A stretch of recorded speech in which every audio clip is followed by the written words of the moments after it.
Hello, happy lunch, everybody. How are you? I am coming in to continue on our week 4 series of our GSD, and I'm here to talk about what we are focusing on this week, which is a strategic agent is always ready.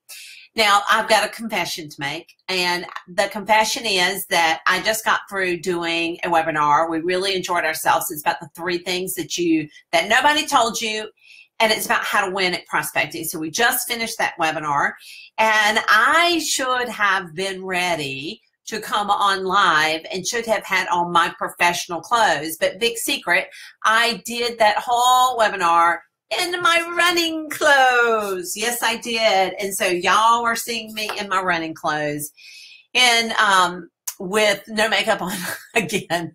Y'all are kind of getting used to that, aren't you? So I want to follow on with yesterday, because yesterday we talked about what week 4 is about. And week 4 is about always being ready, that we have so many things that are coming at us from all these directions, and a really strategic agent is always ready for certain things. What? Well, the example I gave you yesterday had to do with listing presentations. So what I'm going to do is I'm going to run down through this list of things that I believe you need to be ready for. And oh, by the way, I've got this in an attachment, and so you don't have to sit there and furiously write notes, but I do have this in an attachment. So I believe that a agent is always ready to answer the question, how's the market? So I believe that an agent is always ready to answer that question. And what do I mean? What I mean is not just going, yeah, it's great. Yeah, not so much. Your job is to have it crafted how you're going to respond to that question. We get asked that question a gazillion times. Do you want to sound competent and on it and know what you're talking about? Do you want the listener to walk away going, hey, she's got it. She's got it going on. She knows what she's doing. Do you want that to be their response? Or do you want them just to go, oh, great, okay. And do you want to know if they have any interest, right? Are they asking randomly, or are they asking because they have an interest? So on the workbook, which I'm going to be posting as soon as I get off of here, I have a script in there. And basically, if you ask me how the market is, I would say the market is doing really well. If you're a seller, inventory is down, which means there's a really great demand for houses. However, if you're a buyer, you wouldn't think it would be that good for you, but rates are down and the appreciation rates are really going up. And as a result, now is the time to get in. Are you interested in buying or selling? So in that script, I did a couple of things. I told them it was going well, and then I gave them a little bit of, if you're a buyer, this is what it looks like. If you're a seller, this is what it looks like. Now, which one are you, essentially, is what I did. So to recap this, you always have to be ready to answer the question, the market, and you need to sound intelligent while you're doing it and make the other person feel very confident in you and your resources. All right, so that's number 1. All right, number 2 thing that you always need to be ready to answer is, what do you do? Now, that's an innocent question that you get asked at parties or wherever. So what do you do? Now, here's the rub. A lot of agents will say, I do real estate. I'm in real estate. And that's fine. I mean, it's perfectly fine, except for one thing. And the one thing that's not perfectly fine about that is you just left it up to the listener to decide whether that is great for them or bad for them. Some people may have had a bad experience with a real estate agent, and now all of a sudden here you are identifying yourself as one. So it could be that you could get a little bit more refined at that answer. For example, when somebody asks me what I do, when I was a full-time agent, when they ask me what I do, I always say, I help home buyers and home sellers get money in their pocket. right? What did that answer do? Well, it made them go, okay, well, I'll bite. I want to know what that means, right? So it helped them get engaged, right? So a strategic agent always has to be ready to answer those two questions. How's the market and what do you do? All right, let's go into the category of a strategic agent always has to be ready to give, well, of course, a listing presentation. We talked about it yesterday. We talked about the ideal state is for you to get a telephone call that says, hey, can you come by and talk about listing my house? And that you can walk out that door in 15 minutes after you run some information about the house and some pricing of the house, you could walk out. And instead of having to spend a couple hours getting ready for it, that is just bad all around, because that means you don't have consistency in your listing presentation. It means that you're wasting a lot of time. You're wasting a lot of energy. You need to have a model that is consistent. If you don't have one of those, find one of those. The strategic agent has one of those. It's called Win Listings, and it has a model for doing the listing presentation. On your giveaway, there's a link for how you get information about that. And of course, you always need to be able to do a buyer presentation. Now, I want to say that when I first started into real estate, I regularly did what I always used to call Pavlovian puppy. What is Pavlovian puppy? Somebody would say, hey, I want to see a house, and I would go, that's what is Pavlovian puppy, right? That is it. And Pavlovian puppy was I was so dang anxious to get someone in a car. Now, what's the problem with that? Well, the problem with that is I was showing a whole slew of houses to people without them being qualified, without zooming in on what their wants and their needs was. And I was confusing them and I was wasting time, but I was feeling proactive. It took me a long time to figure this out. And that is, if I will spend an hour to an hour and a half up front with a buyer, explaining the process to them, discovering the DNA of real estate. Desire, need, ability to pay is the DNA of real estate. Narrowing the focus, helping them understand the process, establishing expectations, and, by the way, asking for referrals, and removing some objections beforehand. Go back and look at last week, Kill the Lizard.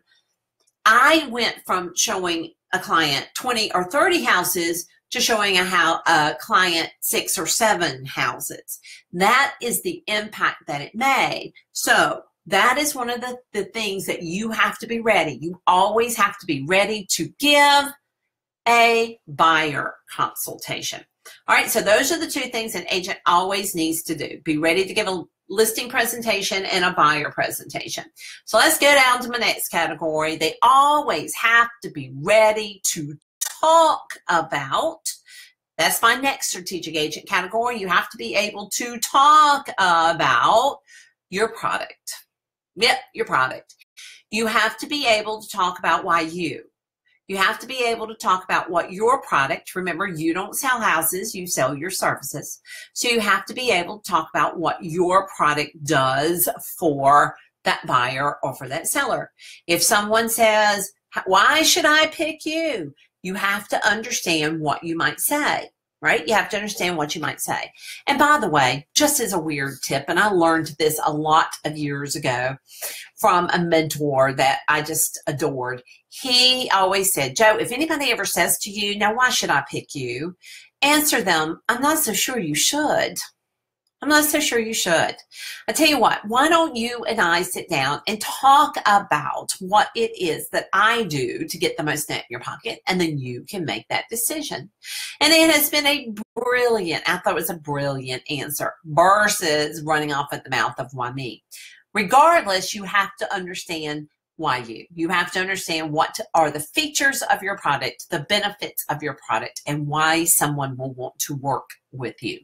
So you always have to be ready to talk about your product. The other thing that you always have to be ready to talk about is houses in your market area. That is imperative. And I have to say to you that I will often say that I did some of the stupidest things on earth in my in my real estate business. I mean, just stupid stuff. But there's some great brilliance that I had too. And one of the things that I implemented as a habit, as a daily habit, was absolutely brilliant. What was it? It was that I, every single morning, pulled the hot sheet out of my multiple listing. If you're not familiar with a hot sheet, it is a list of houses that have gone on the market, off the market, price changed, expired, withdrawn in the last 24 to 48 hours, depending on how you have established your criteria. And every morning I looked at what came on and I looked at what came off and I looked at what the price changes were. And then every morning I took a map, I had one of those big MLS maps up on my wall. And because I'm tactile, I like to use a map. Why not MapQuest? Well, or iMaps or any of those things? Well, because I like to see the relationships. And I would take each one of those new listings and I would find it on the map. And what I found was that doing it that way, I could see, correlations between things. Like, oh, 3 houses over here came on the market today. Or why is that house that looks very much like that house a lot more expensive because it's there? So it helped me build those kinds of things. I highly, highly, highly recommend that. And by the way, I always visited 2 new listings every day. In fact, I got my first twofer off of that. I went in looking at a previewing a house, and I came out and there was a man sitting beside this house smoking, and his wife had kicked him out to smoke in the yard, and he asked me how much that house was, and I ended up selling his house and helping him buy a house, and then helped his son sell a house and buy a house. So that was a really good visit. All right, so those are the 2 things you must always be ready to talk about. Now, what under the category of what a strategic agent always needs to be ready to ask. Be ready to ask. You must always be ready to ask qualifying questions. Qualifying questions, and I'm not talking about money qualifying questions. I'm just talking about qualifying questions. I'm talking about questions like, if you've taken any of my classes, this is one of my favorite questions. If the world was perfect, when would I be handing you the keys to your new house? That is one of my very favorite questions because I'm asking them to forward think. I'm asking them to put me in their future. And I'm asking them to think about a happy thought with me in their future.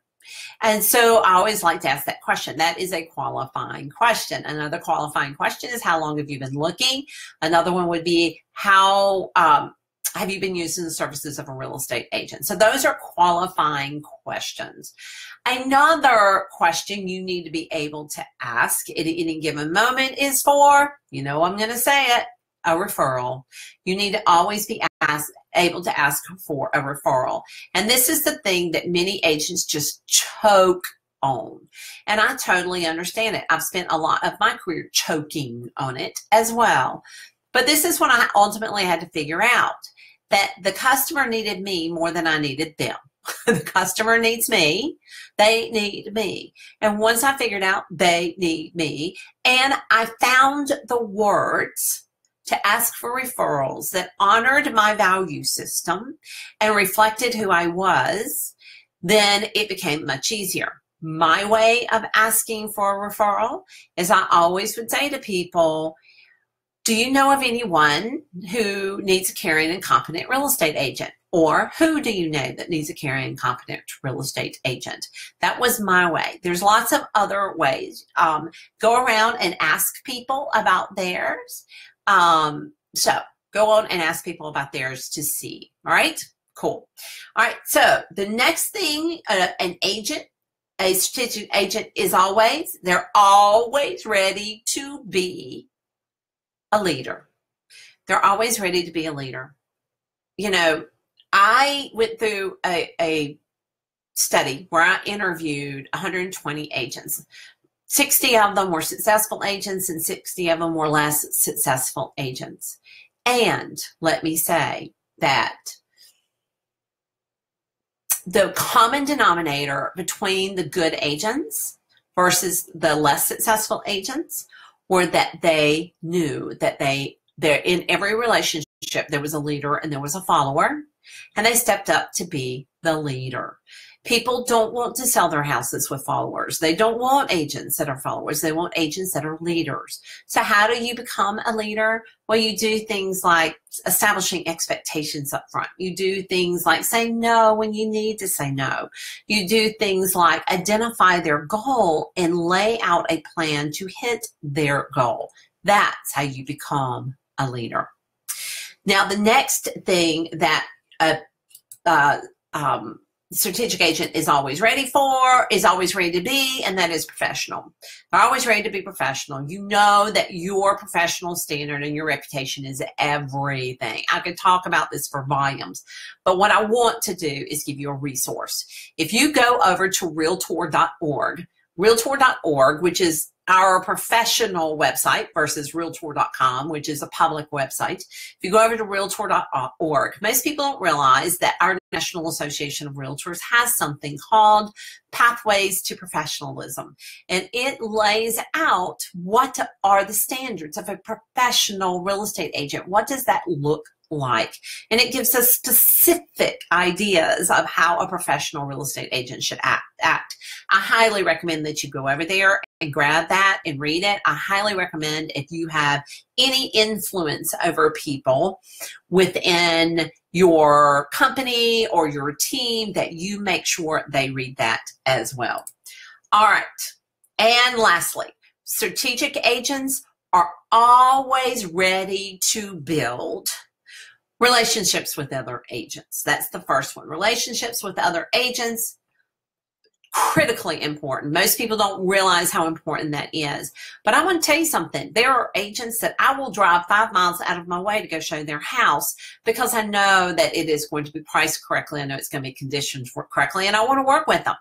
And, you know, where I live, which is Raleigh, North Carolina, we have just experienced a crazy market where people are getting 20 offers for every house. And as I'm talking to agents, more and more agents are saying that as they're presenting these to their seller, and there's virtually no difference in the offers, they're all great offers, how do they choose? And more sellers are saying, who do we want to work with? Which agent do we want to work with? That is becoming a criteria for your buyer contract getting selected. I mean, those are huge things. And so really make sure that you develop these relationships. How do you do it? Well, you have to be willing to do things like make it easy for the other agent. Have all of the attachments on the listing instead of an agent having to go hunt for things. Understanding that, you know, for this to work, everyone needs to be satisfied. So don't be confrontational. Write notes to people after transactions. Treat your peers with respect. I hear so many agents today that just talk about how an agent will come on and they'll be confrontational or they'll stop it. This is a team sport. So build relationships. Also, make sure to build relationships with your vendors. That is important because you will need that vendor who on the last minute you have to call them and say, I have an emergency. I've more than once walked into a house and realized that seller really did not call the carpet cleaner. And it is closing in 2 hours and I have a problem. And so having those people that will do that for me is really important. And lastly, you always have to be able or be ready to build your knowledge. That was one of the things that really shined in that study that I told you about, where I talked to all of those agents to try to find common denominators in successful agents, and honestly, common denominators in less successful agents. And what I found was that learners are earners. Some of y'all heard me say that before, but there was no questions. Learners were earners. And it was the people who showed up at webinars, who showed up and listened to Facebook Lives, who showed up for every educational opportunity, and then took that one little nugget that they got and implemented it. That was really, really important to their overall success. All right, to recap, and yes, I'm looking at my notes. To recap, a strategic agent is always ready to answer the questions. How's the market? And what do you do? A strategic agent is always ready to give a buyer presentation and a listing presentation. They are always ready to talk about their product and houses in their market area. They're always ready to ask qualifying questions, and they're always ready to ask for referrals. They are always ready to be a leader and a professional, and they're always ready to build. Build what? Build relationships with other agents, with vendors, and build their knowledge. Those are the things that a strategic agent is always ready to do. All of this is outlined with more information in the link that I'm about to put up as soon as I get off this video. Please make sure to post any comments. Oh, Javier, we have one. Great information. Thank you. You're so welcome. Thank you for joining us. We really appreciate it. So go in and lay out your comments in there. Ask any questions, anything that you would like to add to the conversation. I would love to hear it. That is the whole point of the strategic agent, is for us to grow and learn with each other. All right, I will be seeing you again tomorrow. I'll be coming in and checking in with you and seeing how you are being always ready. Have a good day.